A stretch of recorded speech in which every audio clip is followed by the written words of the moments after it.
Hello students, welcome to the third part of the chapter Heritage Management.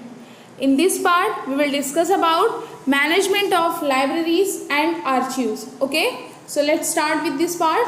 Libraries are the storehouses of knowledge and information. क्या कहा गया है? Knowledge और information का library storehouses होते हैं. Okay, next, library science is very closely related to management science, information technology and the field of education.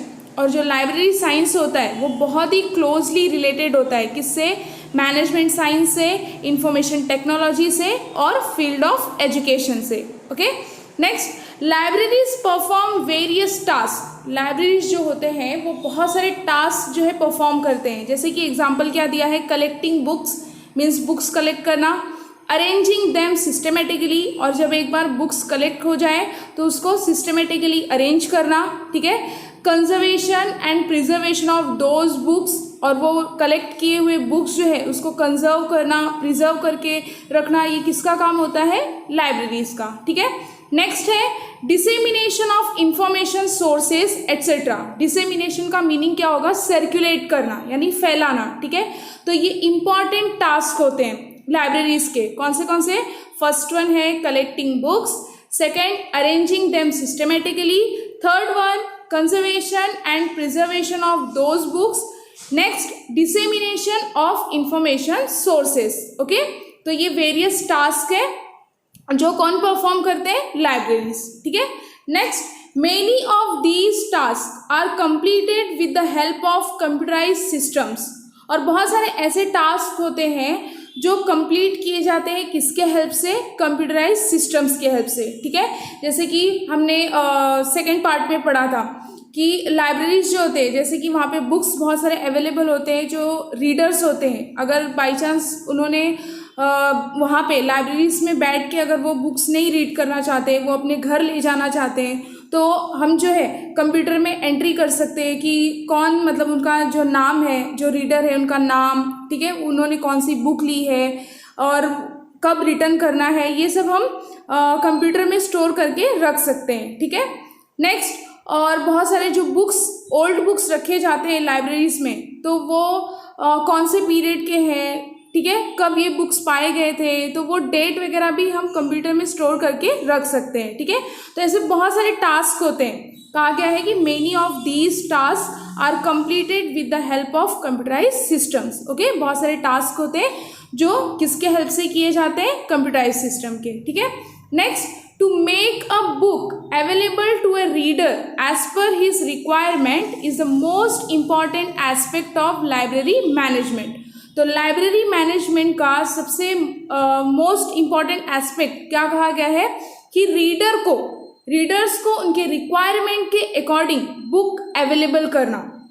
ठीक है, to make a book available to a reader as per his requirement is the most important aspect of library management. Okay, next, the royal library of Ashurbanipal, 7th century BC, the Assyrian emperor in Mesopotamia, the library at Takshashila University, that is 5th century BCE to 5th century CE, and the library in Alexandria, Egypt, 4th century BC are supposed to be the earliest libraries in the world. See, ये कुछ libraries के name दिए गए हैं और ऐसा कहा गया है कि मतलब माना जाता है इसको कि वर्ल्ड के सबसे मीन्स अर्लीस्ट लाइब्रेरीज हैं. कौन से?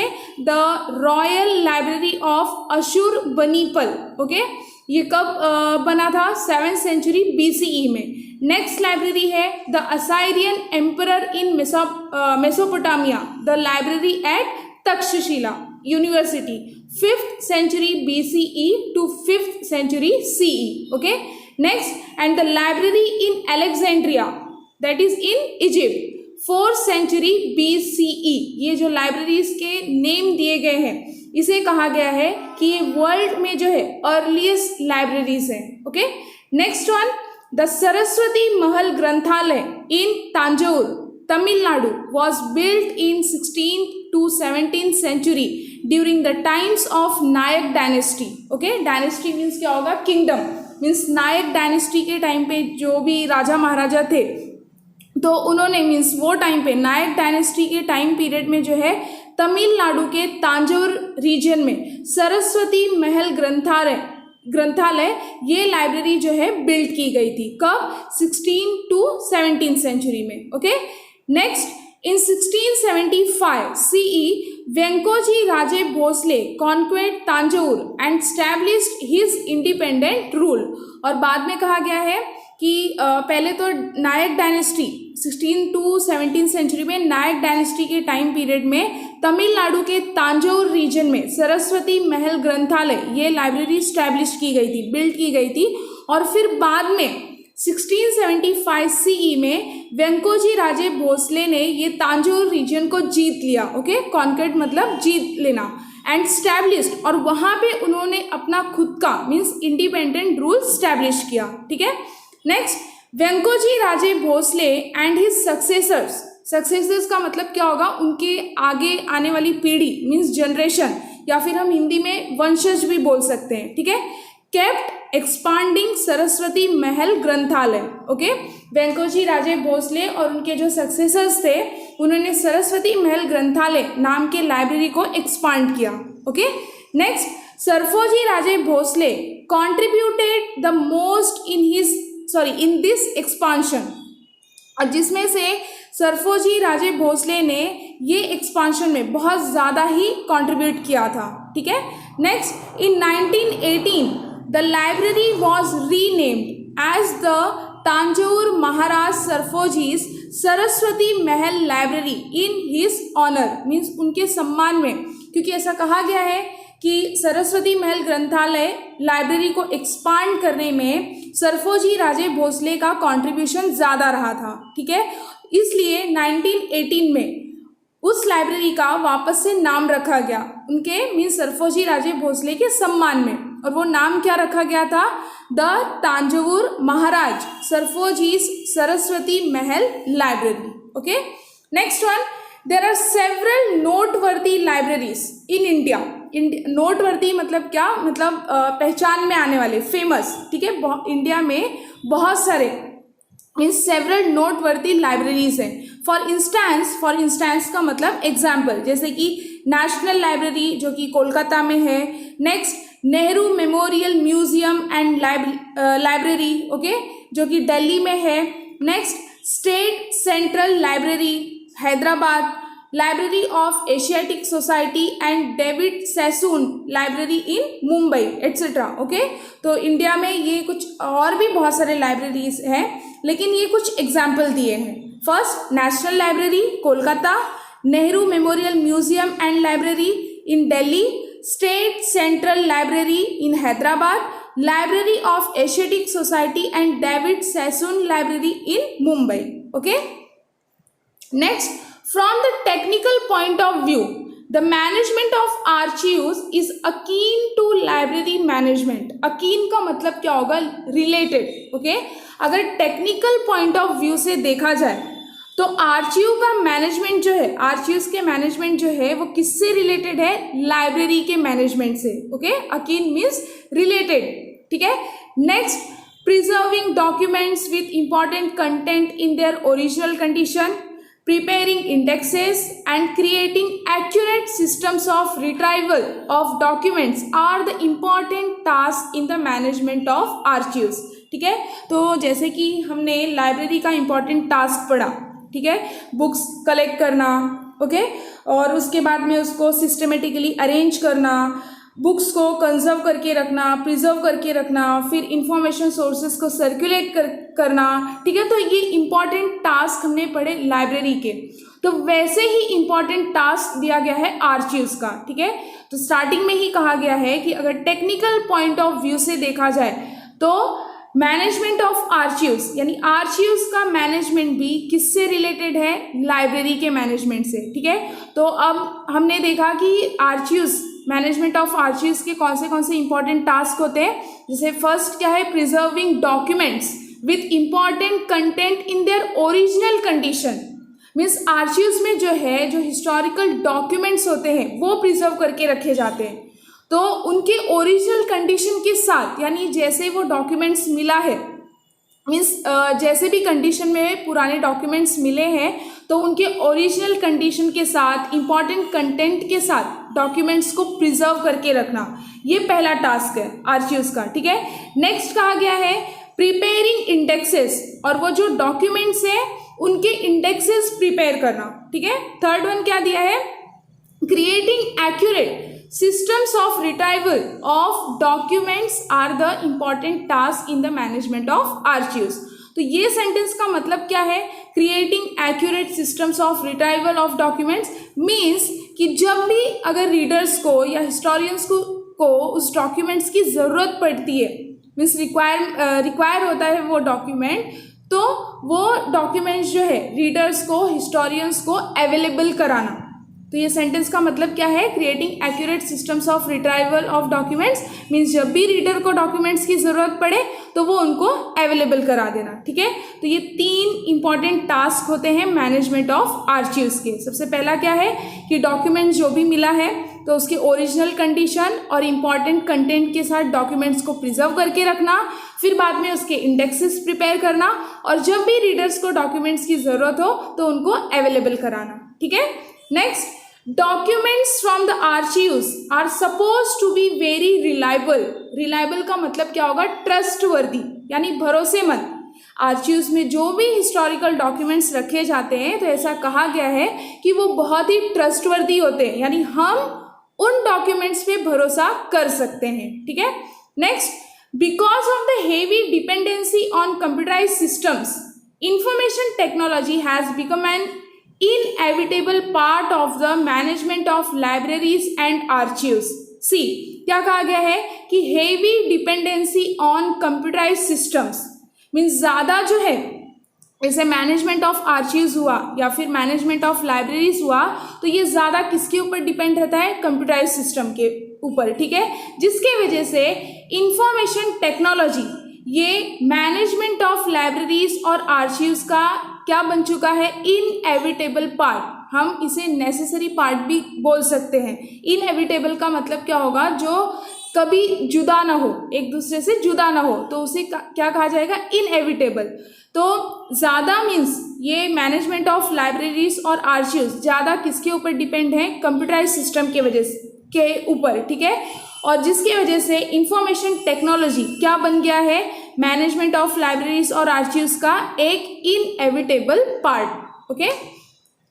Next, the first official archives of India, the imperial record department was established in 1891 CE in Kolkata and it was shifted to Delhi in 1911 CE, okay.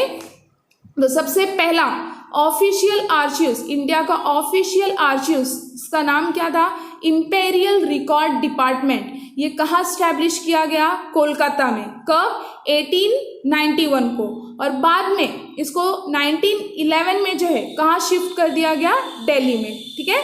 Next, in 1998 CE the then president of India honourable KR Narayanan open the archives for public, और फिर बाद में 1998 CE में India के president honourable KR Narayan ने क्या मतलब announce किया कि ये जो आर्चीव्स है ये किसके लिए ओपन कर दिया गया है, पब्लिक के लिए, okay. Next, it is a department under the jurisdiction of the ministry of culture of the Indian government, और ये भी मतलब कहा गया है कि ये जो डिपार्टमेंट है, जो कि हमने पढ़ा कि इंपेरियल रिकॉर्ड डिपार्टमेंट, ये इंडिया का सबसे फर्स्ट ऑफिशियल आर्चीव्स है जो स्टैब्लिश किया गया था 1891 CE में कोलकाता में, और फिर बाद में 1911 CE में इसको शिफ्ट कर दिया गया दिल्ली में, ठीक है। और 1998 में हमारे इंडिया के प्रेसिडेंट KR नारायण ने इसको क्या अनाउंस किया कि ये जो आर्चीव्स है ये पब्लिक के लिए ओपन कर दिया गया है, ठीक है। और ये जो डिपार्टमेंट है ये किसके अंडर आता है, jurisdiction of the ministry of culture of the Indian government. Jurisdiction का मतलब क्या होगा, अथॉरिटी, मीन्स किसकी अथॉरिटी के अंडर आता है, इंडियन गवर्नमेंट के मिनिस्ट्री ऑफ कल्चर के अथॉरिटी के अंडर ये डिपार्टमेंट है। Okay, next, the documents have been preserved here in a chronological order from 1748। और जो डॉक्यूमेंट्स यहाँ पे इस आर्चीव्स में डॉक्यूमेंट प्रिजर्व करके रखे गए हैं तो वो क्रोनोलॉजिकल ऑर्डर में, ठीक है, कब से, 1748 से, ठीक है। Next, it includes records in English, Arabic, Hindi, Persian, Sanskrit and Urdu languages. और ये जो डॉक्यूमेंट्स प्रिजर्व करके रखे गए हैं क्रोनोलॉजिकल ऑर्डर में 1748 से, तो ये डॉक्यूमेंट्स में कौन से लैंग्वेजेस है, English, Arabic, Hindi, Persian, Sanskrit और Urdu language. Okay, next, it also includes records in Modi script. और ये डॉक्यूमेंट जो है मोदी स्क्रिप्ट में भी है, ठीक है।